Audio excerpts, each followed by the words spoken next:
So my name's Sarah Carvajal. We've seen a little bit of me on the podcast, and anyway, I'm so excited to have Anna with us today. Anna is one of our top contributors on our school page, and we just enjoyed listening and reading all of her different comments. And so, anyway, welcome, Anna. Would you want to tell us a little bit about yourself? Sure. My name is Anna. I guess, mom of five. I have to think about, Lord, how many I have sometimes and what we have. I used to be a nurse. Well, I guess I still am a nurse because I still have my license, but I used to work and was a nurse with the three kids. And then back in May of 2023, no, 2024. No, I guess it would be 2023 because this year's, I can't remember my years. That's how bad it That gets. comes with being a special needs mom. Definitely. Back in May of 2023, to our surprise, we found out we were expecting twins.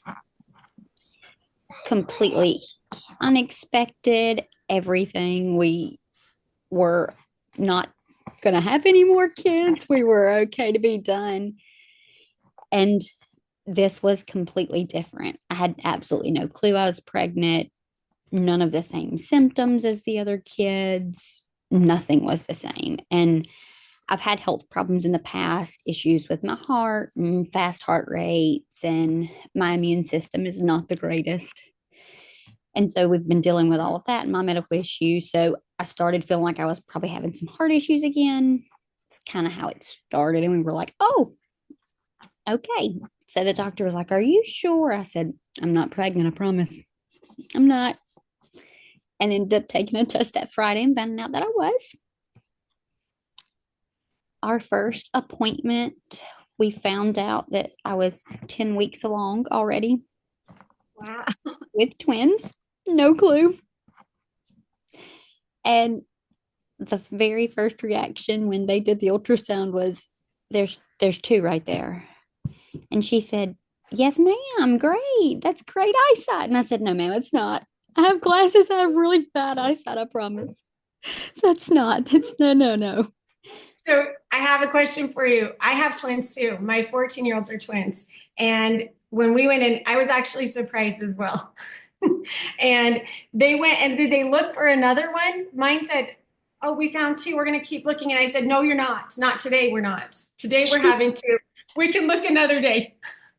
She did. She said, well, we need to look for more, especially since it was a spontaneous twin. And I was Right. like, listen, if there is more than two, we are in some serious trouble here. I know, don't look for any more. I don't need to know. We'll just find out when the birth happens and Yeah, me we'll too. decide. Definitely. So we found out, and I had already had some pretty high risk pregnancies before. My very first child, he's 7. His name was Taylor. And when I got pregnant with him in 2016, I ended up having hyperemesis, gravidarium, really, really bad. Ended up at 14 weeks, I had lost 50 pounds already in the pregnancy. Okay. Was pretty much out at that point. And the doctor told my mom that it was getting to the point where my husband was going to have to choose me or the baby. And she said, that's not an option. We're not doing that. And so they placed a PICC line, and I was on TPN and fed through a PICC line for the rest of the 9 months. Wow. So you did that for 6 months of the pregnancy, is that right? Or around 6 months of the pregnancy? Wow. Okay. 24 hours a day. I never ate anything, never drank anything that entire time. Amazing. Anything I would try to put in my mouth, I was just throwing up. Wow. And you And made that pregnancy, was he born on time? he was born at right at 37 weeks. Okay. They read the ultrasound wrong, actually. So he could have been born actually at 39, most likely. Okay. But they said at 37 that they thought my placenta had stopped giving the nutrients and everything that it needed to. And so that they wanted to go ahead and induce and take him just to be sure.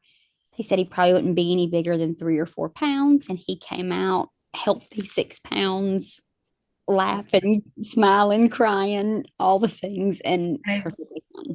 testament to your strength, right? As a mom. And I was like, oh, thank goodness. So Good today job. he has Yeah. some ADHD that we deal with, but that's so much less than what it could be at this point. So we will Sure. take anything. Sure. Yeah, absolutely. Okay. So the twins, you got how far in your pregnancy? So we got to 28 weeks. So Yeah. we made it that far. Um, with the rest of them, like I said, I went all the way to 39 weeks with the other two. Yeah. No issues. This one I was carrying really low. They've told me I'd carried low with all of my pregnancies. They wouldn't be surprised if I carried low with the twins. And so I was carrying really low. About 20 weeks into the pregnancy, I told him, I was like, I don't know if I can make it. Yeah. And really, about 16 weeks, they had already said, I think we should put you on light duty. And so Okay. I had to go into the office setting, and which was completely fine with me too, because I loved every part of everything. So I was willing to do whatever as long as I could continue working and keep the babies in as long as possible. Sure. And at this time, you were a hospice nurse. Is that correct? Yes, ma'am. During your pregnancy with twins. Okay. I Which is was. So incredible as well. So, going through all that, and I got put back into like the intake office, or where we bring people into the hospice and kind of get all that started. Was in there until September, and I was told in August that, oh no, I think you're going to make it to 38 weeks. You know, you probably won't make it to 38. We'll take it 36, but I mean, if you can make it to 38, we'll let you. And I was like, oh no, not happening. you could tell already it wasn't going I to was happen. like, my back is killing me. I'm exhausted. I can't breathe. My lungs are hurting. Like, no, Right. it's not going to be that long. And so we went to the doctor on September, what was it, September 20th. Yeah, because I had them on the 22nd. So September 20th. And went to the doctor. I was 28 weeks pregnant at that time exactly. Yeah. Went in. I was like, I'm telling y'all, something doesn't feel right. I really think something's about to happen and I'm going to have these babies. And he said, oh no, nope, everything's good. We'll check you. Nope, you're not dilated, not thin, nothing. Right. Completely closed and everything. And I said, yeah, I don't know. Something's not right. I just know something. And I kept telling my dad, and they would never none of my family would let me go to a doctor's appointment alone. So every doctor's appointment, every 2 weeks, I had somebody sitting there saying, no, you need Good. to listen. Yeah. So on that Friday, I had gotten up on 9/22/2023 and gotten ready for work. The night before, my back was killing me. I couldn't sleep. That's how mine starts. My labors start that way with the back. And I was like, I said, Jacob, I'm telling you, I really think I need to go to the hospital. I really think I might be in labor. And he said, are you sure? And I said, I don't want to go and get sent home again. And 2 weeks before that, I had already been to the hospital twice that week to get breathing shots to stop labor. Sure. And so I was like, I really don't want to. They'll just, How did you do with those shots? Because I had it a few times with one of my pregnancies. They're pretty rough. they were very rough. I was very jittery. I felt very nauseous. And I told him, I was like, honestly, if it wasn't to help the baby, I would have refused. Yeah, it's a mess. I remember we had my second child. I had to have a lot of different interventions to keep pregnant with him. And I remember that same thing. I remember just feeling like we would drive and I say, you have to stop the car. I can't be in any sort of moving. Exactly. It was like, oh no, just stop for just a minute, please. Yeah. Calm So down.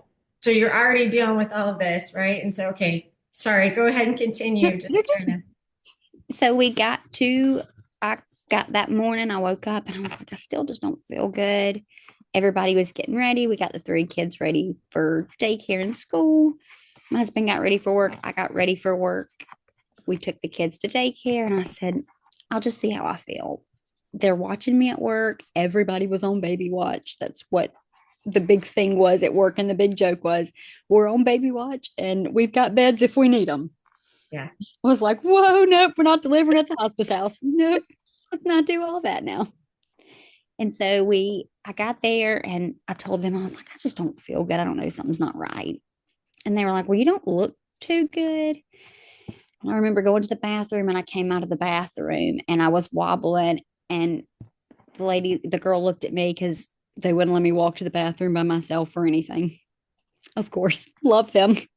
You And had a good support system. definitely, she said, I think you're in labor.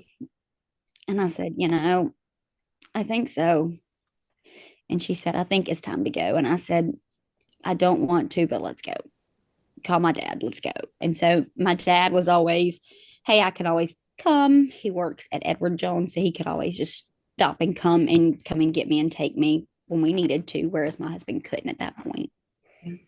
And so my dad was always like, I'll take you. If you stay, if something happens, I'll call, or we'll call your husband. He can come up there then.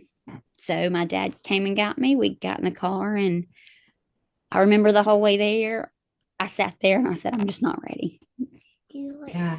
I'm just not ready. It can't be time yet, but something's wrong. I know there is. And I'm scared. And he said, it's okay. We're just going to pray that everything's going to be okay. And we went in, and I remember that one doctor, when we went in, if I get upset, I'm sorry. This is, Yeah. It's a lot. these are the times. The first part is the worst parts. And I went in and he said, well, you're dilated to 3 already. And I said, there's no way. Just got checked on Wednesday. I was completely 0. There's no way I'm a 3. He said, you are, unfortunately. He said, we're going to keep you at least 48 hours. Try to stop the labor. If we can get it stopped, great. We'll send you home. You'll most likely be on full-term bed rest until 36 weeks pregnant. And I said, okay. But what if we can't? He said, then we'll have to deliver. And then a few minutes later, another doctor came in, and that doctor looked at me and had a bunch of forms and stuff that I needed to sign, the surgery consents and all that, because it would be an emergency C-section. And Sure. the next form they pulled up was a DNR form, or a do not resuscitate. And they asked me then to choose. If something was to happen, who would I want to survive that? The babies or me? And I looked at them and I said, I really I hate to sound like a horrible parent, because I felt like the worst parent trying to make that decision. Yeah. I said, but I have 3 older babies at home and they need me. Yeah. And he said, honestly, that's not the worst decision. That's honestly a wonderful decision. He said, it's not easy. He said, but I'm going to tell you, we're going to do everything. Right. And I was like, okay. And they came and got me and wheeled me back to labor and delivery and said, well, we're going to just put you in labor and delivery just in case, and we'll kind of watch. And I remember they had 2 IVs going with magnesium and antibiotics. And Oh, that magnesium is a trip too, isn't it? I was screaming. That Oh is the gosh. most medication I've ever been on. I was screaming, please just stop it. I don't care. I'll have the babies. Just stop. And I had that for 24 or 48 hours once. I think we did that. It was the most wild. I don't know how long. It was too long, whatever it was. Look, that's saving grace, because I only had it for like 3 hours. It was done. It is something. I was so done after 3 hours. Yeah, it's a messy medication. My eyes were going different directions. It softened every muscle that I had. Everything was going wild. I was like, I don't really know. I don't know what's going on anymore. We're just here. Yeah, okay. So at this point you've got all the medication on board. We've got all that going. Doctor came in and I said, I think my water just broke. And he said, no, it didn't. And I said, that or I just peed on myself, but I'm pretty sure it was my water. I just went to the bathroom. And he looked, and twin A's water had broke. Twin B's had not. And he said at this point, there was no stopping, that I Sure. was already to a 6 anyway. They really weren't going to be able to stop it, that they would let it progress and see where we went. And they would see, but we were most likely going to have babies later that night, early the next morning, and most likely by a C-section. But they wanted to wait until I was farther along, dilated, and I was still like, I'm not really sure why we're waiting at this point, but okay, let's do it. And a little while later, I don't really remember much after that, other than what my mom and everybody tells me. Sure. They said they came in. My mom and him came in not long after that. I'd probably been there 2 or 3 hours at that point. And she said when she came in that I was wrapped in head to toe with blankets. I had oxygen on, and all you could see was my face. And she said I was gray at that point, and I was shaking and said I was scared. And she said at that point they told her that my blood pressure and my heart rate kept dropping. And so they were calling the doctor because they were going to have to do something. The doctor came in and told me, I guess at that point, I don't remember any of that, but told me we were going to have babies right then. And my mom said they were all out in the hallway, her, my husband, everybody. And they came out and said, we'll be back in 10 minutes and she'll be having babies. So your And husband was able to be there. he got there as soon as we got to the labor and delivery room. He was walking in the room and he was like, oh no, we're not doing this. Yeah. He said, you gonna have to, no, we're not. Fix something, do something. Yeah. Because at that point I was miserable. Sure. And I was like, I can't do this. I don't know what's going on. They couldn't figure out why my blood pressure and my heart rate were dropping. So they ended up saying that they thought I might have a uterine infection. Turn that down. A uterine infection. And with the uterine infection, it could cause all of that. But that if it had, that they were scared it might have gotten into my bloodstream and all of that. And they wouldn't know the effect on the boys at this point. So I was like, okay. They said, we're also going to test her for COVID, flu, all the wonderful junk. Right. And they rushed me off to surgery. My mom said it was about 30 minutes or so went by, and they came out and they said, she's in recovery. The babies are in the NICU. They're okay, but you can't see them. And I remember sitting in the OR and being in there, and I remember them holding them up and saying, here, you can kiss them. They got to go. So how big were they? How big were each one of them? Walker was twin A. He was 2 pounds, 5.3 ounces, and 13 That's pretty inches good long. size for a 28-weeker though, huh? It is. They were like, this is kind of a bigger baby, actually. Yeah, Millie was 1.8. Yeah, they were like, I'm kind of actually surprised he was as big as he was. And his brother Wyatt, he was 2 pounds, 3.3 ounces. Okay. So they were both pretty big. I mean, we're talking about big as far as like, I mean, that's a tiny, mini little baby. But I know I was holding him up the other day and his head was on my chest. And I was like, oh my gosh, his head is as long as his whole self was in the NICU. yeah, It's crazy. But so they came out, they cried as soon as they came out. Walker came out with bilateral club feet. Okay. Which we knew. You knew that already before. We knew at 20 weeks that he was going to have those. And we just really wouldn't know what extent or where to go from there. Right. Well, what that was the cause or whatever else. And so we were like, okay, no big deal. Let's do this. So they came out and I kissed them. And they said, we got to go. We can't stay. We got to go. And they rushed him off, which they told me they most likely would, to get him to the NICU. And I told my husband at that point, you've got to go. You got to stay with them. You can't stay with me anymore. And he followed them. And I remember looking over at the anesthesiologist and I said, something's not right. And I don't feel good. And they said, no, it's fine. Nothing's wrong. I promise you're fine. And I said, I don't feel good. I'm nauseous. And they said, no, I just gave you some meds. And I said, no, I feel like I'm going to pass out. Something's not right. And about that time, I heard the anesthesiologist, which being a nurse did not help me at all, say I just upped her what was it? I just upped her Lord, I lost my train of thought. Her epinephrine. So they had me on um medicines to help increase my blood pressure and to keep my blood pressure up. So he said, "Hey Belva, can you turn that down?" I may have to grab Millie in a second. She's playing in her toy room, but she looks like she maybe will break for 1 second. I'll go grab her. Yes, we can take a break, girl. I'm not, but I gotta listen to this.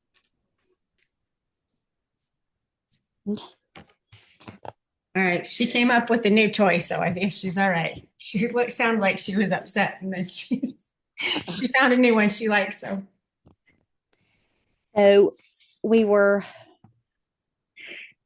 20. I was telling them I felt like I was gonna pass out. They said, "Well, I just upped her epi," and I was like, "Oh no, I know what that means. Oh gosh, I'm on pressors. I'm on. This is not good." yeah. And I was really scared at that point, but I guess at that point I ended up passing out and don't remember really anything until I woke up in the recovery room. Okay. And have you had heart issues your whole life, or is this just related to pregnancies that they started finding them? So I have never had them really. Back in 2018, I started getting really sick all of a sudden. I had pneumonia 48 times that year, Wow. and they can't figure out what's wrong other than now we've been diagnosed with POTS and an IgA deficiency or an immune deficiency. Right. And we're still trying to figure out what's causing all of that. And as long as I take antibiotics and immunoglobulins every week and daily and everything, then I don't get sick as much. But all of this kind of came out in 2018, and Yeah. we're not really sure what's going on. Kind of new, huh? Mm-hmm. Okay. Just low Okay. crisis. So they got you stable and you got to the recovery room I and then did. you found out what was going on with the boys. Well, they came in and I said, "Okay, I'm awake. Let's go. Where's my Yeah. boys? I'm going." And that nurse, I could tell, didn't want to say anything at that point. And at that point, then I was more worried that something had happened to them and something had happened to the babies. And she looked at me and she said, "You can't go. You can't see them." And I said, "I can. They're my babies. Get me up. I'm walking. I don't Yeah. care." She said, "No, ma'am, you tested positive for COVID. And that's what caused you to have the babies. That and a uterine infection." And I said, "Your test is wrong. I don't have COVID. No way.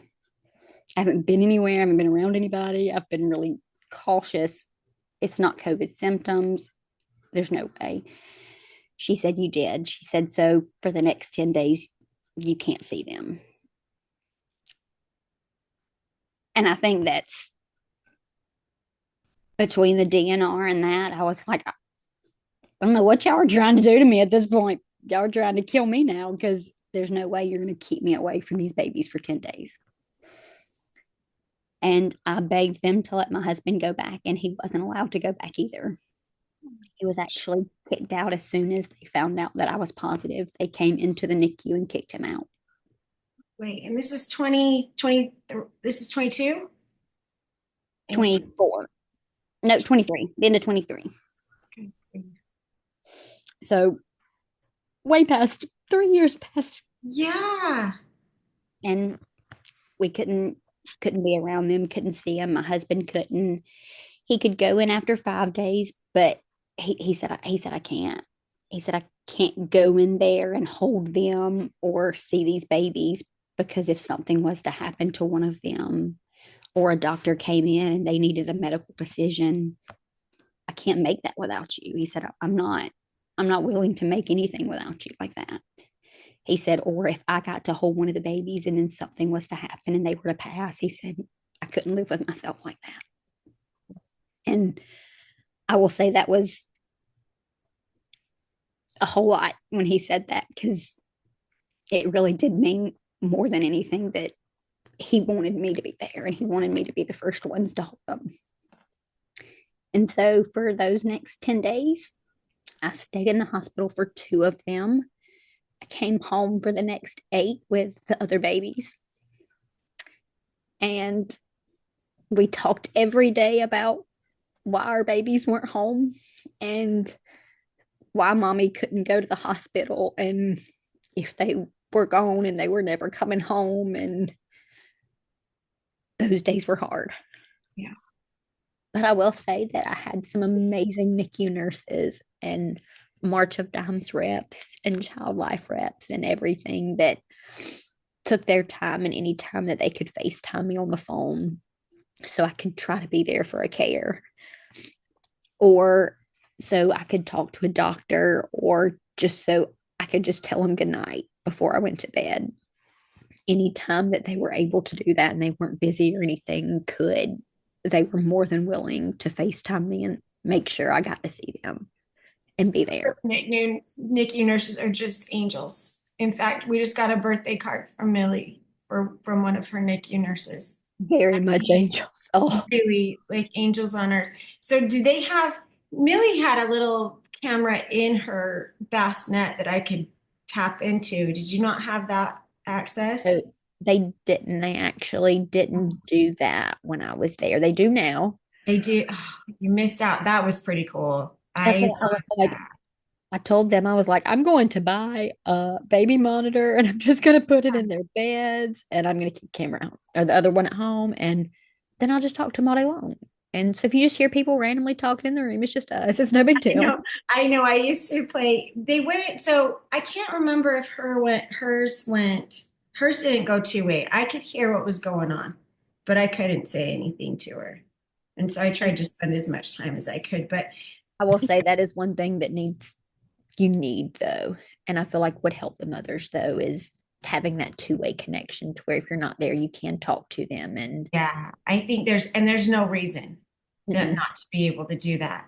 But I cannot believe. So you did end up waiting the 10 days. I did.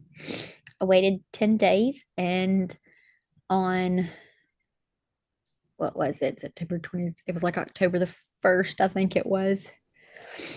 Um, Bright and early that morning at 5:30 that morning, I was like, somebody's coming to get the other kids. I'm going. I don't care. I don't care if my husband has to go to work or not. We're waking up, we're going at 5:30 that morning. I'm gonna be there. And I got there and they were in separate rooms, which kind of shocked me at first because Yeah, that would have I shocked wasn't me. expecting that at all, which thankfully there was just like a little bitty room in between them. So I could kind of walk back and forth and it was glass in between. Were they in different levels of care? Is that why they were in separate rooms? Why were they in separate rooms? So in the NICU that we were in, because of like, I guess all the necessities and things that you needed and how small the rooms are, that it just, it's only one bed in that room. Oh, And so they have it. So where our NICU is, we have a NICU one, which is your more complex yeah. babies, ventilators, and all of that. And then once you get off of CPAP and you can get off of that and you're just on oxygen, then you go up to a level 2 or a NICU 2. And then they could be in the same room then. And Okay. go back in the same room. But so they were never, to me, it was more that I was like, they can't be in the same bed together or anything. They were just together for 28 weeks and that's all they know. Right. So that was a little hard for me to Well, have to get used to. jarring, right? Like It the idea is. that they can't have their parents, they couldn't have each other, and you just feel And like, I'm like, you're just by yourself in here. yeah, And it's walking into the room and I was like, so when I'm not here, I just kind of feel like you're by yourself. And it was hard. I hated going home every day, but every day I decided that I was gonna get up and either somebody would take me to the hospital or I would drive. And it's about 30 minutes from our house. I would get up every morning, take the kids to daycare. Somebody would either take me or I would go. I'd spend most of the afternoon until about 4:30 up there with them and then come home at 4:30 in the afternoons to the other kids and then do it all over again the next day. And I got to the point where I was like, there were times where I was sick and I was like, I can't go, but I need to be there. But I just can't. And I would call him and I was like, I can't risk that. I can't risk these babies getting sick at this point. So Sure. please, please just hold them. Please tell them I'm here. Well, and Because you're right there in respiratory season, right? I mean, definitely because you're talking about October, so then you're into how long did we, they stay in the NICU? we were in there for 70 days. So till December the 1st. We got to come home on December the 1st. So we went through a good bit, I guess, in the NICU. We had a genetics issue, or what they thought was a genetics issue. They came at one point when they were 2 or 3 weeks old and said their newborn screens had come back for something called MMA, or methylmalonic acidemia. And it's a protein disorder to where if you have it, you can only have like 1 gram of protein a day. Wow. You Okay. have to like, it's like powder mixes for hamburgers and all of this. Okay. It was horrid. I had no clue what we were going to do if that was Oh, the case. start reading those. You start reading a diagnosis, and it takes you down a weird path, And I right? was like, This ended okay, up not to be true. it did not. So we ended up, well, genetically wise, it did not. Okay. So they were elevated with all of those levels. They ended up having to have B12 shots twice a day in their legs from 20, no, 30 weeks until 36 weeks. And then we got to, so baby A came off CPAP right at 33, 34 weeks. He was Okay. doing wonderful, doing a little bit better than brother, but he was only like 2 or 3 days behind, brother was. But until the CPAP. And then the CPAP took him about 2 weeks longer to come off of. He came off about 35 weeks. And But that's why it is your second one, right? yes, ma'am. Okay. And so they both were doing really well with feeding and everything. We were getting them to eat. Sometimes they decided they didn't want to eat for me and they would eat better for nurses, or wouldn't eat for the nurses and would eat for me. They were eating by mouth. Mhm. They weren't on an NG or anything. So they had an NG, but Okay. we were getting, once we You're got to getting some NICU feedback. two, most of it was by mouth then. Wow. And so it was, I remember November 28th, I was leaving and I said, okay, boys, tomorrow's mama's birthday. So I need you to do really, really good because you're almost about to go home. Right. And I would love to take you home on my birthday. I said, and it's Sissy's birthday. So we've got to go home. Do you and your daughter have the same birthday? We do, Oh, which cute. is, oh, Just make them more things to do, right? that's definitely. But I went in that morning and they had actually removed the NG tube from Walker and Okay. said that he was doing all bottles. So he can most likely go home the next day. Wow. But then when I got there on the 30th, they had just removed Wyatt's and they said he would have to stay until December the 1st. And I begged them at that point just to keep Walker because I couldn't take him home separate. Yeah. Yeah. I said, I get that. there's no way. I was like, it's one day, please. I don't care what I have to do. If you say they're discharged, I'm just going to keep him in this room because we're not leaving. Yeah. He couldn't come back once he came or once he got home. Yeah. Once you could leave the NICU, I think that's something not everybody knows. That once you leave the NICU, there's no going back. Like you end up in a PICU, right? In a pediatric unit, And but it's not I'm the going same. to be honest, I had no clue that. I didn't know that you wouldn't go back to the NICU. Yeah, I didn't know that either until so Millie ended up back in the PICU, and I was like, no, but we have all these nurses and this support. I know the NICU, and they're like, no, you can't go back there. I didn't They're know like, that. it's sterile. I was like, no, but I'm sterile. I'll be sterile. She is. No, they wouldn't do Yes, I'm it. sterile. Whole different crew of people up there. So yeah. Anyway, And that was a big shock too for us because right. I wasn't really expecting that. So the boys got to come home on December the 1st. I was a little nervous because they're new. Yeah. We were on an ultra preemie nipple drinking, and I was like, I have no clue when to change nipples, how you feed Sure. babies like this when you go up on ounces or anything. And They I said, don't know if you felt like this, but when I had like my first son, who Jackson, who you've met, and they, you kind of have like that. They are like, you can go, you can take him home, and you're like, me? Excuse me, I'm prepared for this. And then I was fine, right? I had all these kids, and then the twins were that same thing. I was like, what makes you think I'm capable of this? I had 6 kids, 7 and under, right? And I'm like, what? Nobody's gonna come and watch me. And then That's now you have exactly medical how challenges, right? Like, so I'm do like, they? what? Yeah. So they were on this. Sorry, I didn't mean to interrupt, but so No, they're you're on this like slow flow, little tiny just want a pediatric. super tiny nipple that you can only get through the hospital. You can't Sure, even of order online. course. I And know, like all medical supplies, they don't I was exist like, in reality. if you want it to be used, you probably should offer it in the store. But Right. okay. So we got that. We went home. Everything seemed fine. They were eating every 3 hours. And it started to get where it was taking about 45 minutes to eat or so. Okay. But I was That's pretty solid.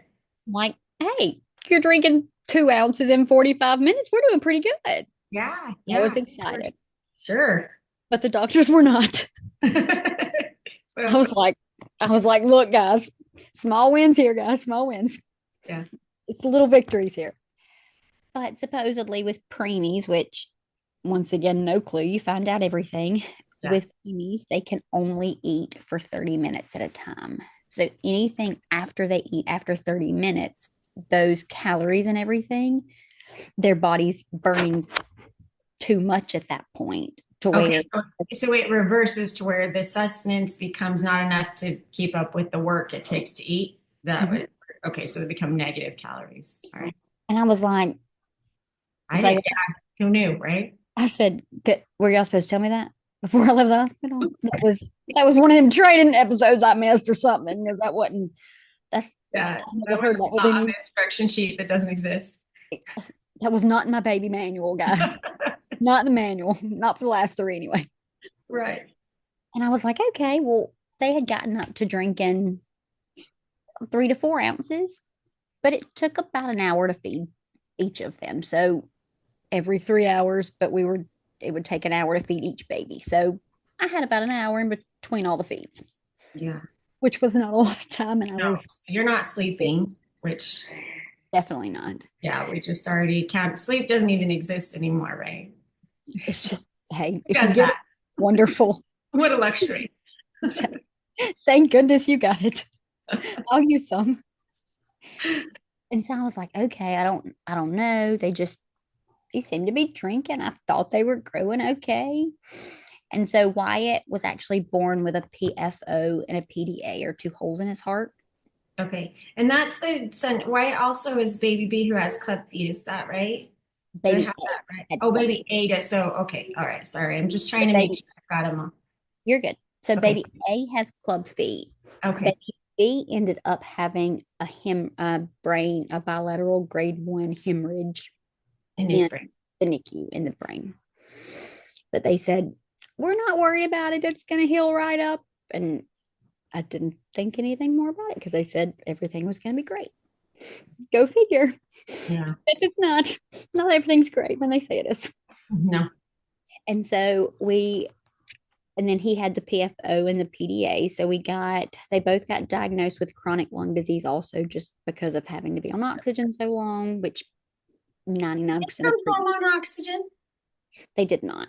They didn't. Oh, that's amazing. Wyatt got off oxygen 3 days though before we went home. Wow. Okay. Yeah. I think I kind of Near pushed that. your birthday. Was that on your birthday? Was that the birthday Yes, present? he did. He got off oxygen on my birthday, and I was like, "Whoo, okay, we're almost there." But I was like, I might have pushed that one a little bit to get off. He might could have used another day, but that's okay. He was fine. But we were doing great. We went to see Dr. Roniker is one of our cardiology doctors down here. We went to see him. Everybody loves him. They said, you're going to love him. He's one of the best. Where are you at? I'm in Greenville, South Carolina. South Carolina. Okay. That's what I thought.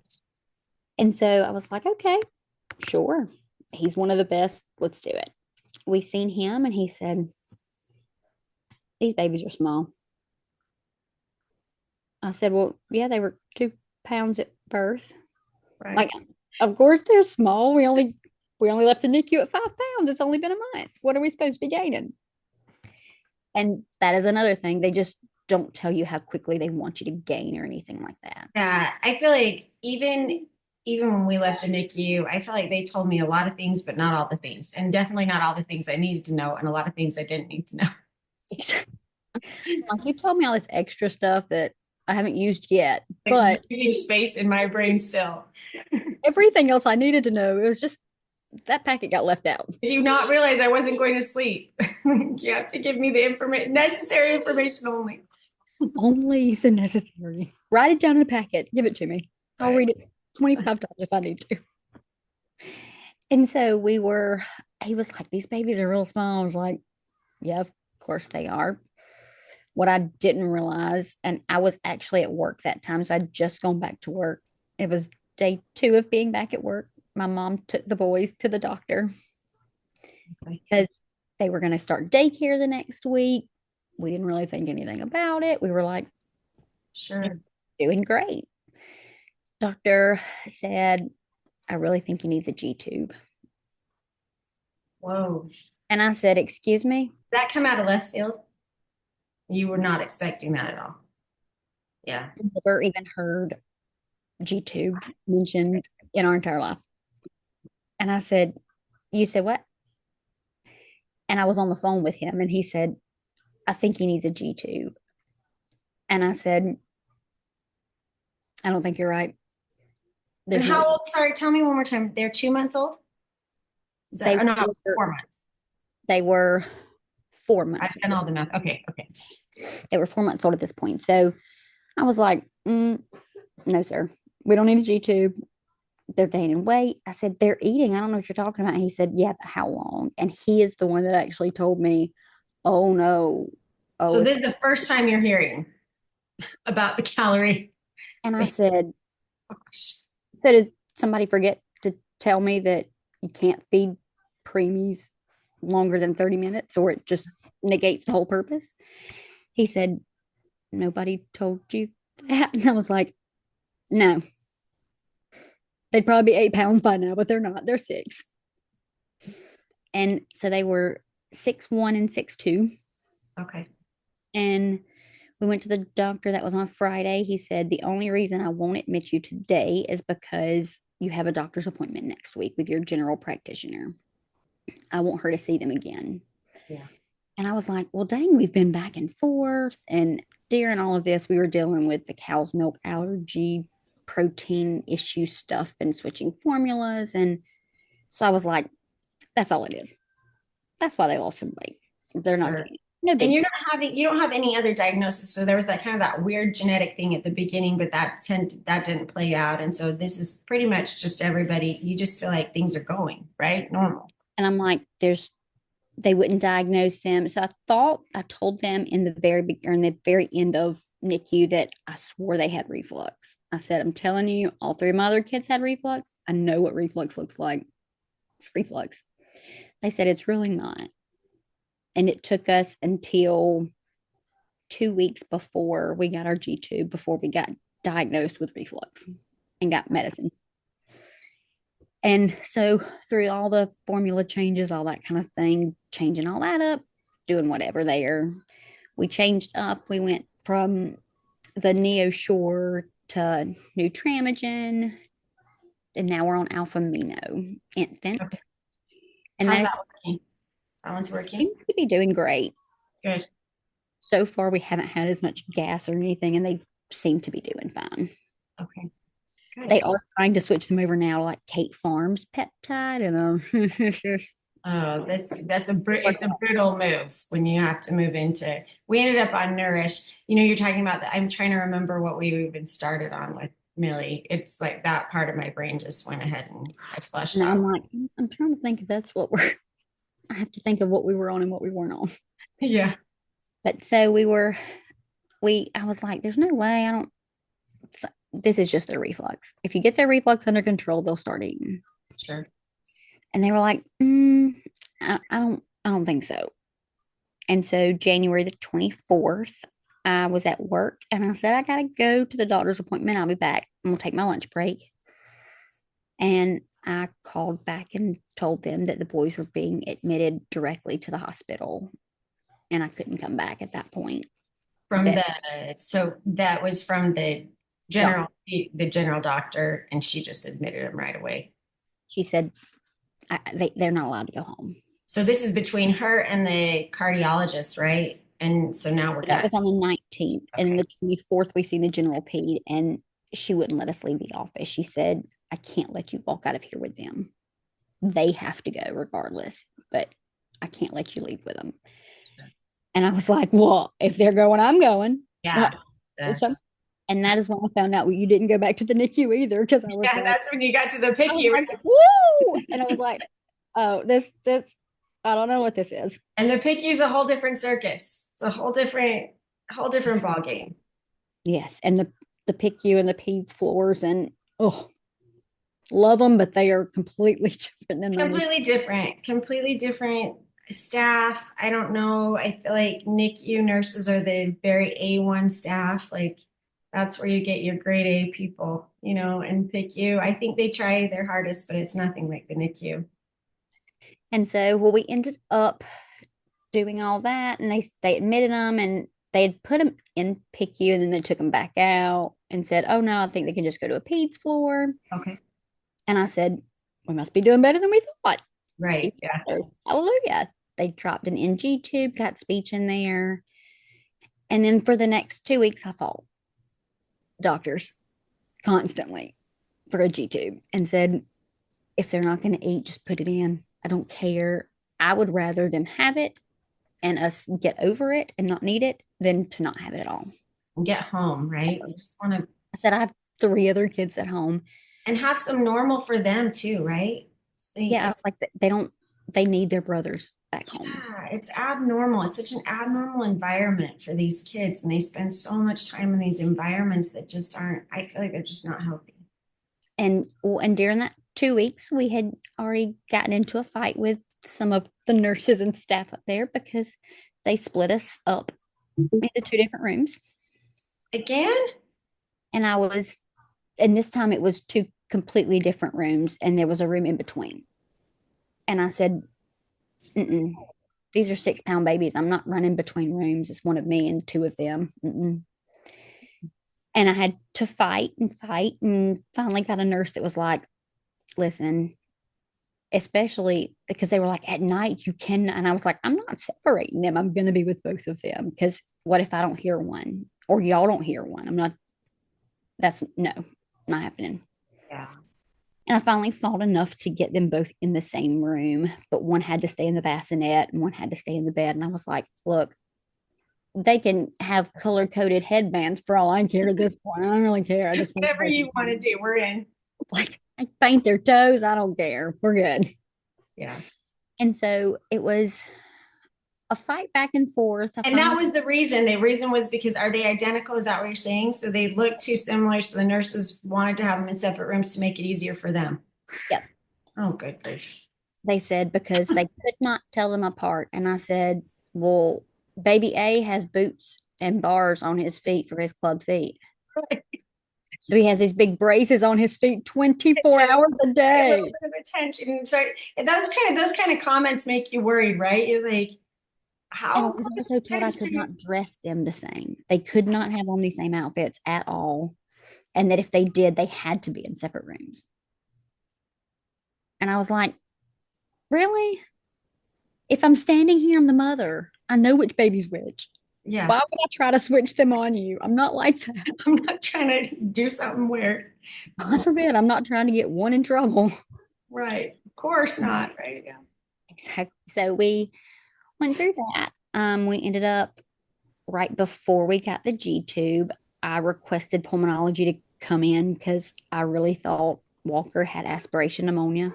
Okay. I heard him cough. I knew it was aspiration pneumonia. I could tell it was.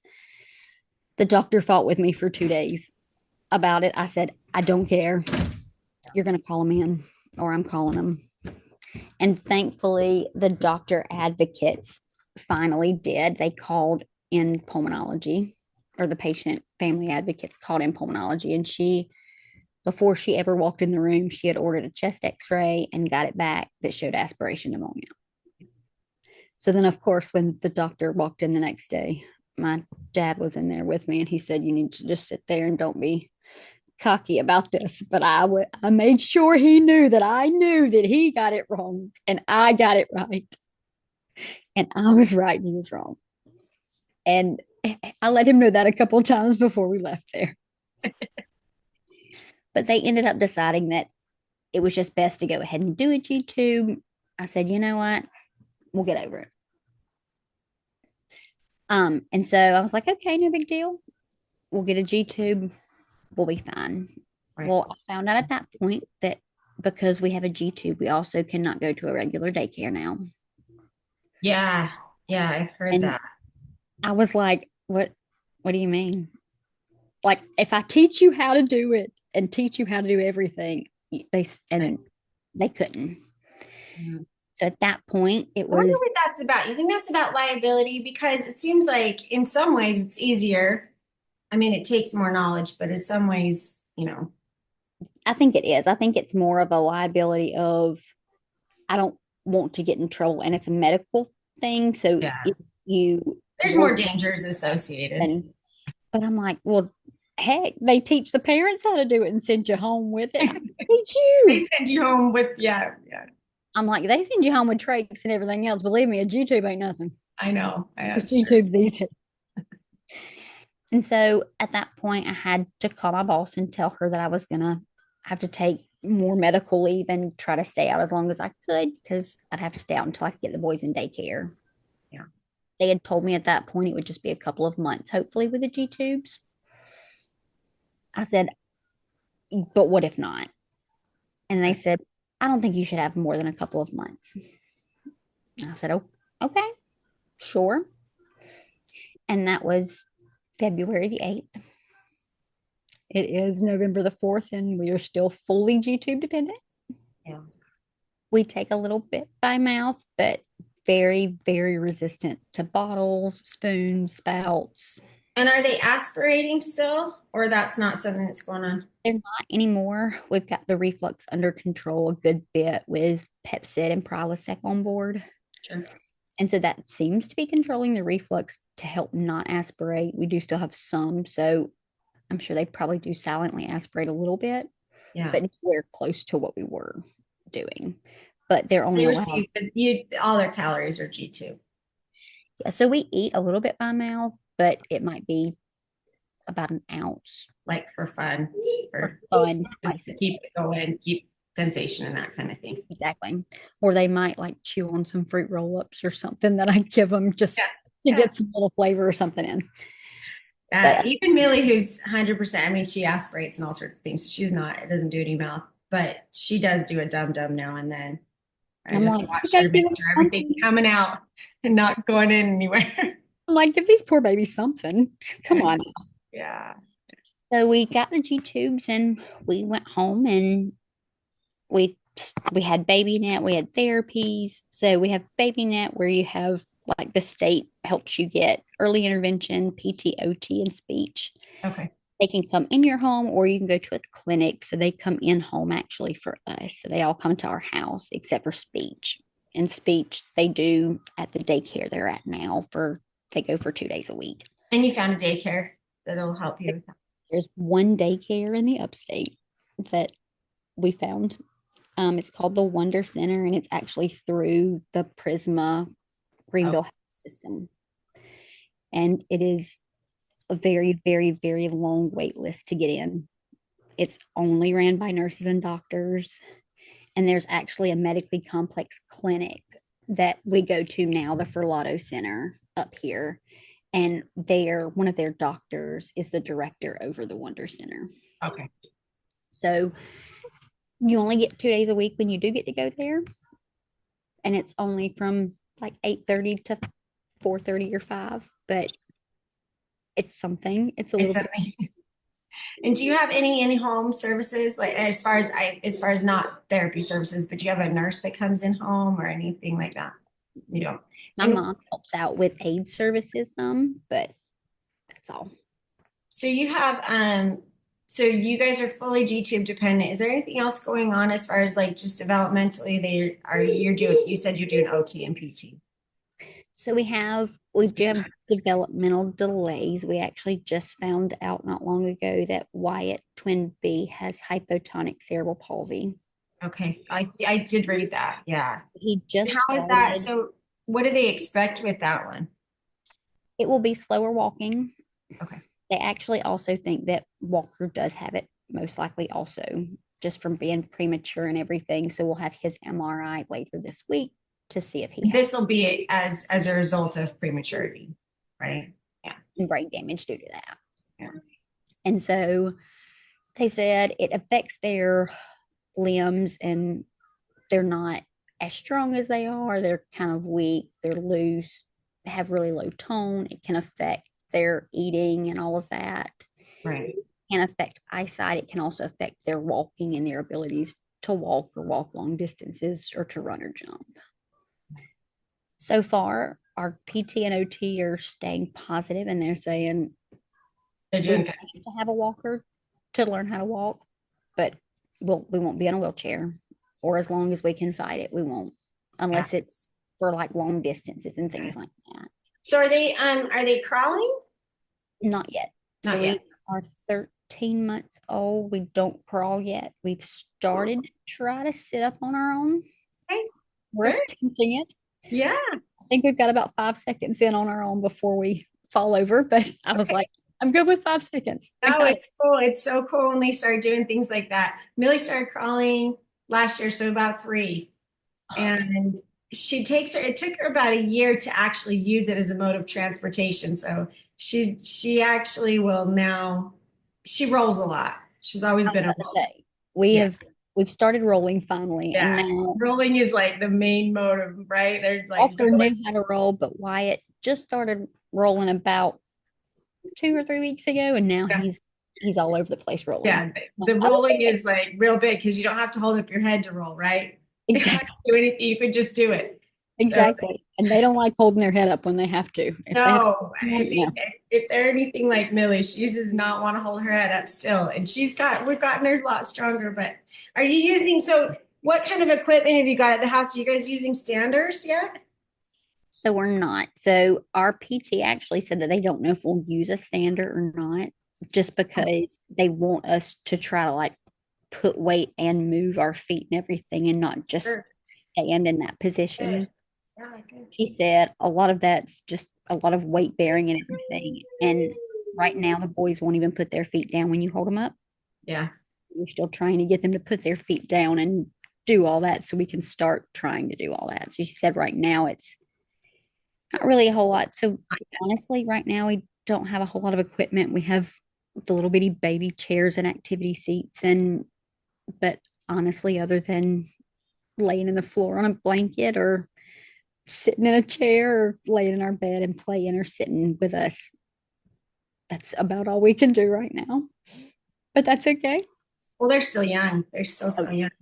But they just turned 1 this fall, right? they did. Yep. Right.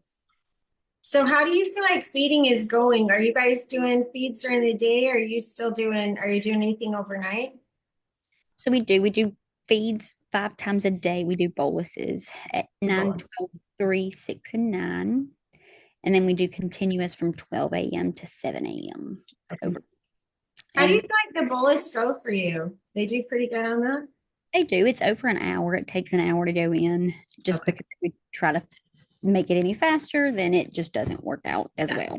Just get it back up. But other than, I mean, as long as it's over an hour, they seem like they tolerate it fine and like we're going.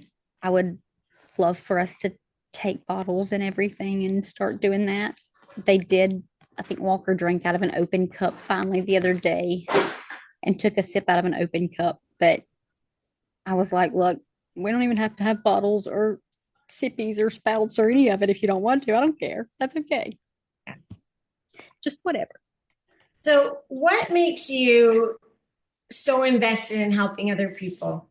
Because this is not just a new thing for you. Like you've been a hospice nurse before you were a hospice nurse. Were you a nurse in any other settings? I was actually a med surge nurse on a adult neuro orthopedic floor. So it was a neurology slash orthopedics, Okay. which we could have gotten a little bit of anything from strokes and seizures to little old ladies with broken hips and Sure. Sure. So any. what do you think is driving you, like has driven you all your life, but then especially right now, like what do you want to share? What if you have like you have a moment, we have some, I think we've got some 80 women on this. Like what is your desire to share? Like, you Sorry. know, I think at this point I went through going through, I've had three other kids. I knew I was so ready I knew exactly how it was going to be with these twins. I was going to have them at 36 weeks. We were going to be completely normal, or what people consider normal. I don't consider normal anymore at this point. And going through all that, I guess in the very beginning, especially having COVID, and when I had the babies, having COVID, having them in the NICU, I felt so alone at that point. I had no clue what was going on. I didn't know why we were going through this, what half of it meant, even as a nurse. And I kept saying, there's just something. I've got to do something. There's no way that this is all there is. There's got to be more. There's got to be something else that's going to help us along. And I would research things, and I kept telling my dad, I said, I don't know. I need something. I have this feeling that I need something and I don't know what it is. And so I met this lady. Her name is Rachel. She is one of the March of Dimes representatives and the child advocate, family advocate for the NICU in Greenville. And honestly, without her, I don't know how I would have made anything or done anything at this point. She was there for me from day one, calling and saying, hey, this is who I am. I know you can't come. When I did get there, though, there was a bag sitting there that had all kind of goodies and things in it, things for the other kids at home that I could take back and say, hey, brothers brought you this, and brothers sent this home for you. And seeing the fact that she did all this, we had a thing where she gave out little beads for every day that you were there and every little thing that you went through. And you could make a chain. And I think I have it around here somewhere. And there's every day she would come through and look at those and then give you all these extra beads. And watching her walk around and those other moms and everybody, seeing all of them in there and knowing that if I'm a mother of three already and now two more that have special needs, but I'm a nurse. I've been through nursing school, went through 4 years. I've worked as a nurse for 5 before this.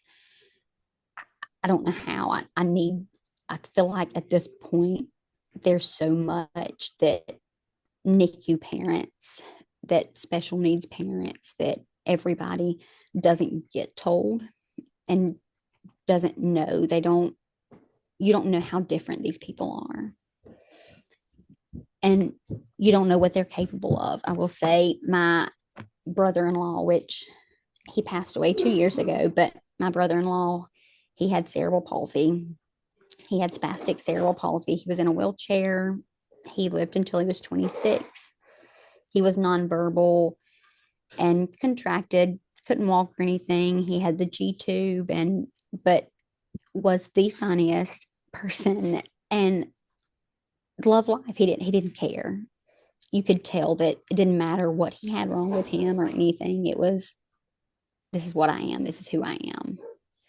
And to me, seeing that and then knowing that, hey, I have these kids now. And as a nurse, I feel like you let people go. And I've always been one that I want you to know everything. If I'm going to let you go, I want you to know the good, the bad, the ugly, what could, what couldn't, and what I think. And it may never happen. It may never in your life happen, but I at least want you to know that, hey, it might happen. Or, hey, hey, we need to do this to teach you about this, or these are resources that you can reach out. Leaving the NICU, it wasn't, I was like, who's going to follow up with all of us. We had no clue. Leaving G tube surgery, I had absolutely no clue who the dietitian was or if we would have one, who would tell us about our formula, who would get our supplies, who would do anything with the G tube. I wasn't told anything. And I kept saying after the NICU, I talked to Rachel a little bit more and I was like, I'm telling you, after seeing all this and seeing that, I guess we're not necessarily, I guess the different classes of people necessarily, where some people don't have much of an education, some people do. But there are also people like doctors and nurses like me that don't know it all either. And Yeah. you have to have that advocacy for these patients because they don't have enough. And I don't feel like they get enough attention to say, I am normal. You might not think I'm normal, but I am. And I'm that person. And I'm going to prove to you, you might say that I can't, but I'm going to prove you wrong and I can. Yeah. Oh, I love that.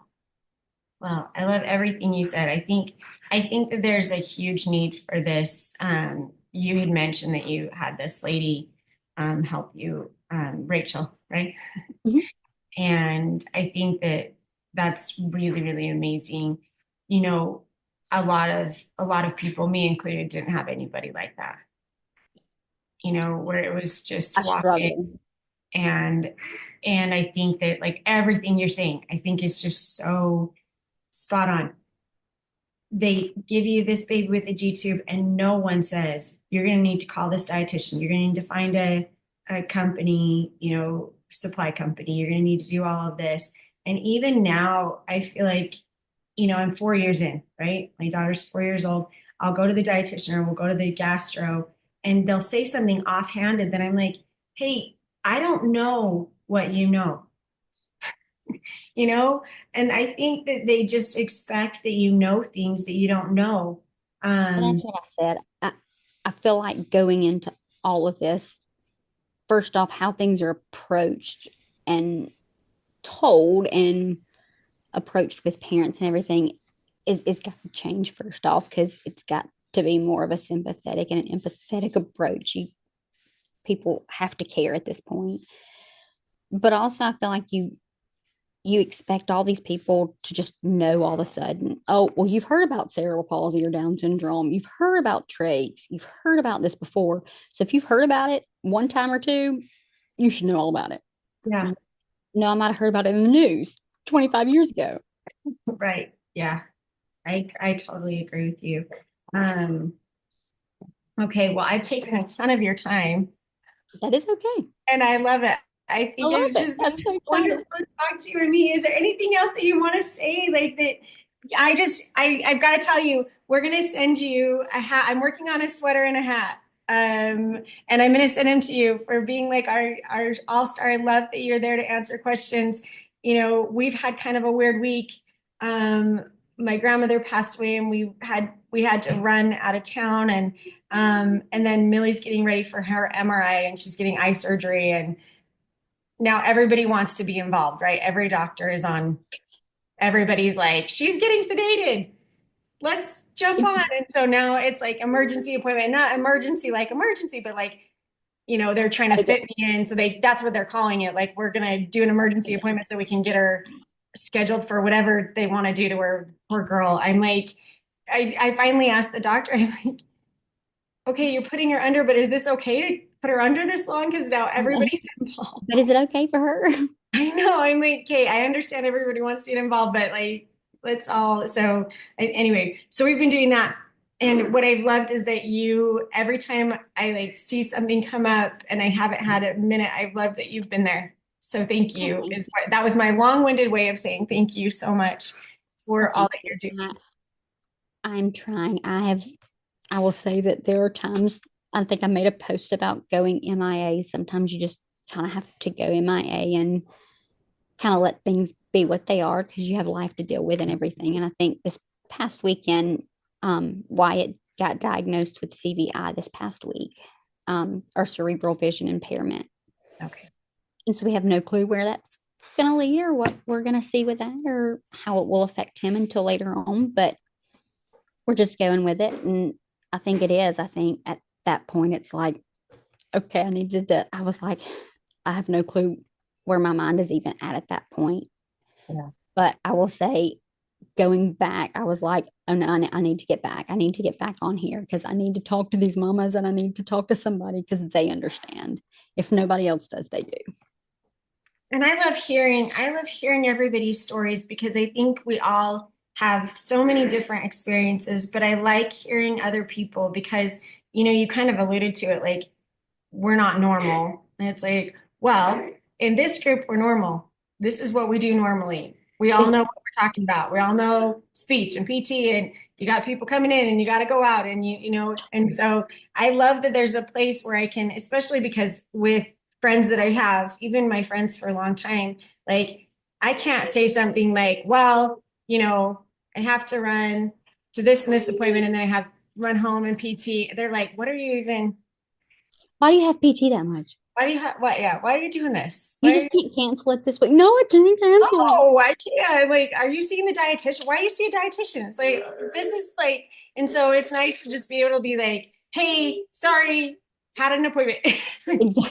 And everybody knows what that means. Like, Everybody's like, oh, you're good. We you're did good. too. Yeah, yeah. So I like that. And then one of my favorite things this week, and sorry, we're wrapping up.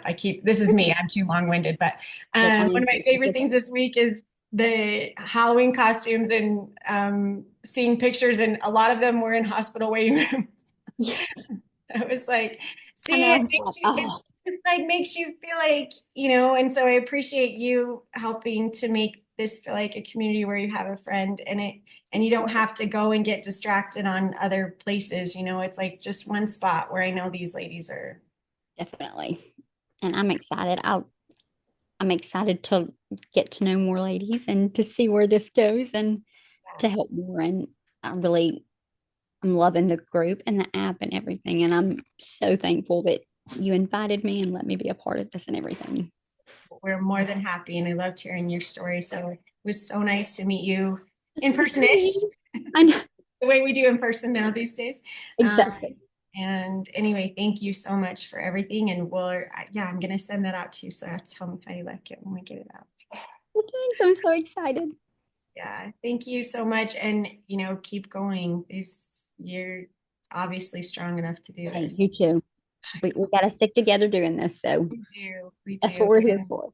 hopefully you'll hear more about that vision situation and let me know, I sure will. Yes, ma'am. All right. Thank Okay. you Thank so you so much. much. Bye.